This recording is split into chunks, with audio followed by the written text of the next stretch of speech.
In a city filled with inspiring monuments, one Washington, D.C. landmark has long been something of a mystery. Until now, Ed O'Keefe offers us a tour. Its spires leap nearly 300 feet into the sky. At their pinnacle, a 2-ton, gold-covered angel issues a clarion call to the heavens. It's clad in white Alabama marble, matching other monuments around the nation's capital. But for decades, it's posed something of a mystery to the millions who stream by on DC's Beltway. Some even comparing it to the land of Oz. When church members hear that, what do they think of that? We smile, but it's one of the reasons we have this open house. We won't get everybody who comes around the corner on the Beltway, but I hope more and more will see it as something much, much more than Oz. Todd Christofferson and David Bednar are two of the 12 apostles, or the highest-ranking elders of the Church of Jesus Christ of Latter-day Saints. They traveled from Utah to bring us inside the church's hallowed Washington, D.C. temple, a place normally off-limits to all but members of the faith. Sometimes we're accused of, well, what are the secret things that you do in the temple?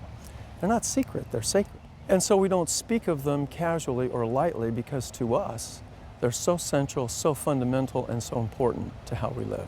The temple's been under renovation since 2018, so non-members are temporarily allowed in for construction. And now, so are Sunday Morning's cameras, ahead of a public open house that begins later this month. Are we walking into another realm? Yes, symbolically. The apostles and their wives, Kathy Christofferson and Susan Bednar, ushered us across this entry bridge.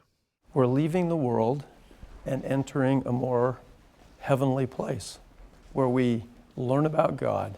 And we have a song that children sing when they're young. I love to see the temple. I'm going there someday to feel the Holy Spirit, to listen and to pray. Surprisingly, there's no soaring cathedral-like space inside. Most of the rooms are windowless, hushed, and intimate. One room that does wow is the baptistry. And how warm's the water? It's warm. They keep it warm. This baptismal font, perched atop 12 life-size oxen symbolizing the tribes of Israel, isn't for the living, but to anoint the souls of church members' long-deceased ancestors. How do they know that that's something that ancestor wants? They don't. They just plain don't know, but they can hope. It is, in a sense, a free will offering to that person who, in the eternities, can choose to accept it or not. Baptism of the dead is just one practice that makes the church stand out. Established in New York State nearly 200 years ago, the Latter-day Saints were persecuted for their beliefs. Like most religious institutions, the church has faced criticism from inside and outside on issues of race, sexuality, and gender. But the growing diversity among its nearly 17 million members across 6 continents suggests their message is being received. And while their holy scriptures are known as the Book of Mormon, today church members avoid calling themselves Mormons, emphasizing instead what they share with other Christian faiths, a reverence for Christ. This is called a sealing room. So it's in this room that a man and a woman kneel at this altar, and they are sealed together. Not just till death do you part, but for this life and for all of eternity.